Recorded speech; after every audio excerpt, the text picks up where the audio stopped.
When the trailer dropped for Warhammer Darktide, I'd been really excited for it. I hadn't found much in Vermintide, only putting about 10 hours into both 1 and 2, and the level mapping was super annoying in that game. That's what I remember from that. But what Vermintide lacked was what Left 4 Dead had given me, a run and gunning type system.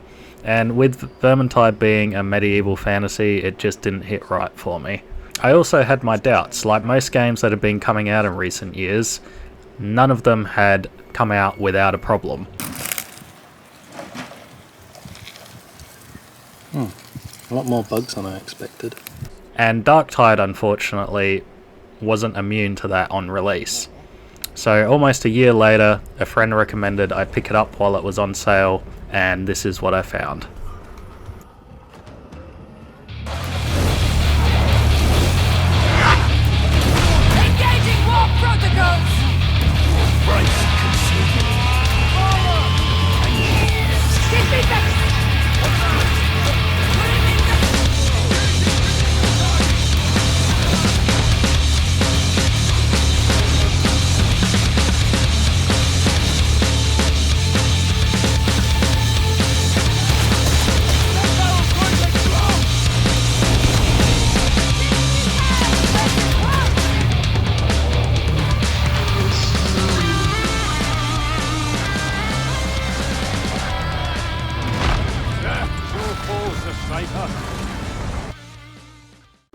So straight away I was met with an absolutely stunning game, and it had truly captured what the 40k universe looks like, from metal covering every inch, the dimly lit rooms and corridors, to characters being hard shells barely resembling their once human bodies.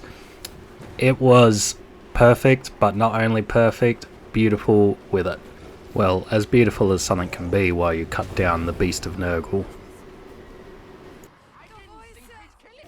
The way the spells light up the room, as well as the flamethrowers, all through, the carnage of these waves of hordes that are attacking you. It's spectacular, and yeah, my hat really goes off to them, because for the longest time I haven't seen a game look this good. Just look at the way these las guns light up their surroundings. It's perfect. There's no better word for it. It is absolutely perfect.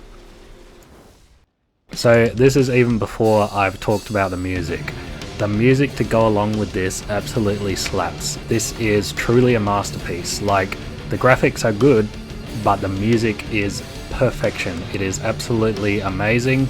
The blend of gothic choruses singing with techno and organs playing, it doesn't sound like it should work, but for the 40k universe, it is perfection. There couldn't be a thing better about this music. Somehow with all those choruses singing, it somehow pulls you in. You're ready to worship the Empire and get your duty done as a soldier for the Imperium. Now, I'll admit I'm not a big music guy, and I've never done this before, but I actually bought the soundtrack to this game. I'm hoping that the music will inspire me to paint a few more models, but if it doesn't, I'll enjoy it nonetheless, because it's truly out of this world. They've truly stepped into the year 40,000. I gotta tell you, it was perfect.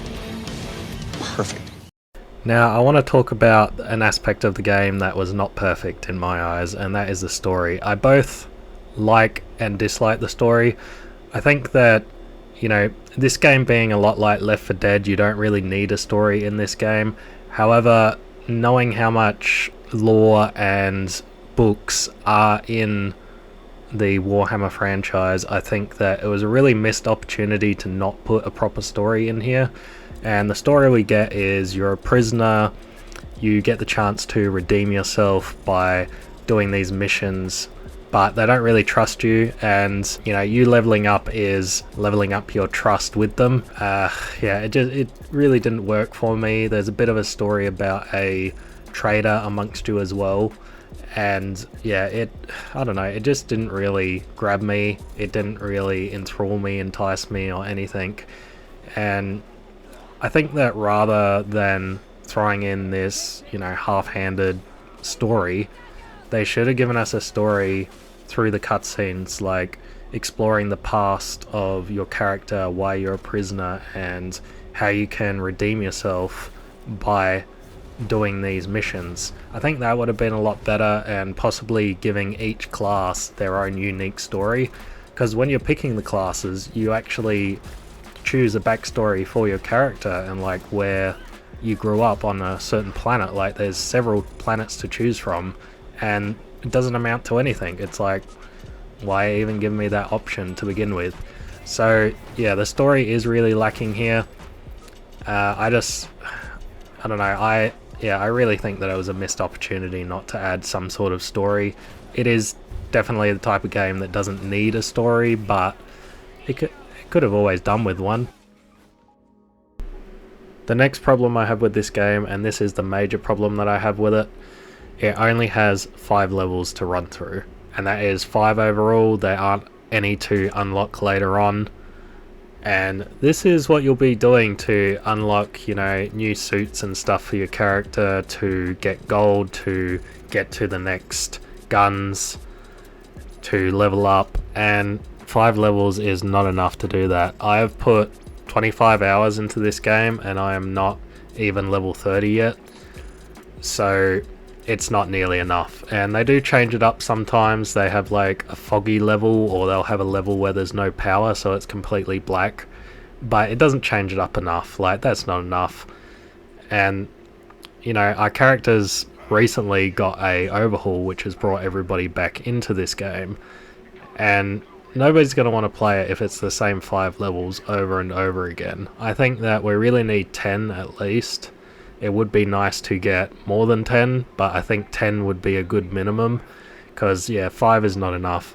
And my friends are the ones who got me into this game, and you know, they want to play like 1 or 2 games and then they're done, and it's because they've been playing it already and know that it's just the same 5 levels over and over again, so they're kind of bored of it already.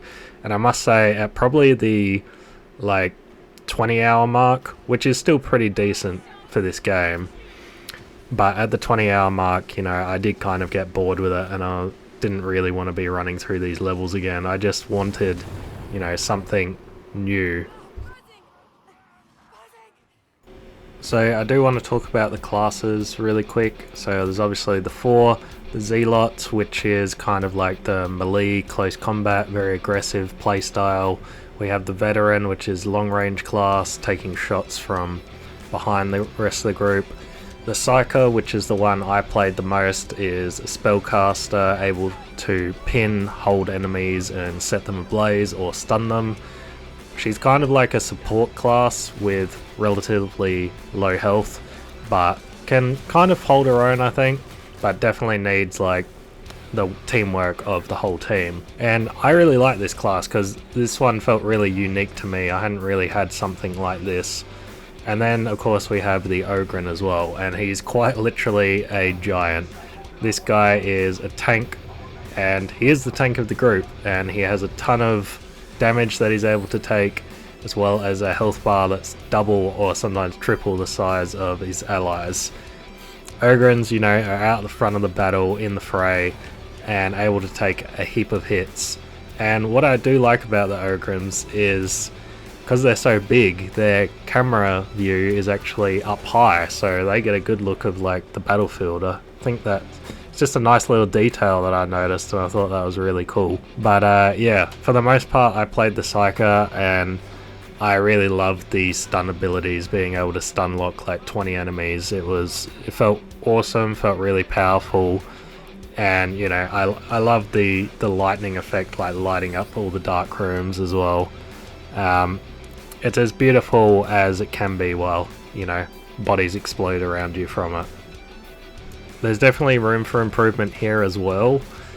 In the 40k universe there are so many factions, so many characters and stuff. I think they could have possibly given us some more. I think for a Darktide 2 I would like to see, you know, Space Marines and all the other factions for that matter, you know, like the Sisters of Battle, the Adeptus Mechanicus. Like, you know, this game feels like a good start, but I hope that a Darktide 2 can really just deliver everything that we want. So these are my final thoughts, and back to the title of this video, do I think this is the best 40k game to date? 100%. I think that, you know, the music is epic. The music and graphics are 10 out of 10s for me. I couldn't ask for more. However, the lack of story and the lack of levels particularly bring this game down quite a bit for me. I think that there's really no reason that they couldn't have added a few more levels, and, you know, just a few more would have really done it for me. And I cannot honestly recommend you buy this game full price, because I don't think there's enough here. And we haven't even talked about the cosmetics, but each cosmetic is just a recolored version of its other self, and only if you're willing to pay proper money, like real money for it, can you get really unique cosmetics. And, you know, you don't really need cosmetics in this game either, but I think they could have done that a bit better. I would have liked to have seen more enemy types and more enemy factions as well. I think in a Darktide 2 we will definitely get that, but this really feels like a drip of the potential that this game could be. So I am really looking forward to the next one. I'm gonna give this a 6.5 out of 10, and, you know, I really can't give it more than that, because I feel like it's not worth paying full price. If I was to give it a 7, I think that would be saying I'm willing to pay full price for it, and I'm just not. It's not worth paying full price. I think that you will get bored of this and put it down and pick up something else eventually. However, in saying that, I have thoroughly enjoyed my time with this one, and I do recommend that you pick it up and try it for yourself. I'm River Raven, and I really hope that you've enjoyed my review of Darktide, and I'll see you guys on the next one.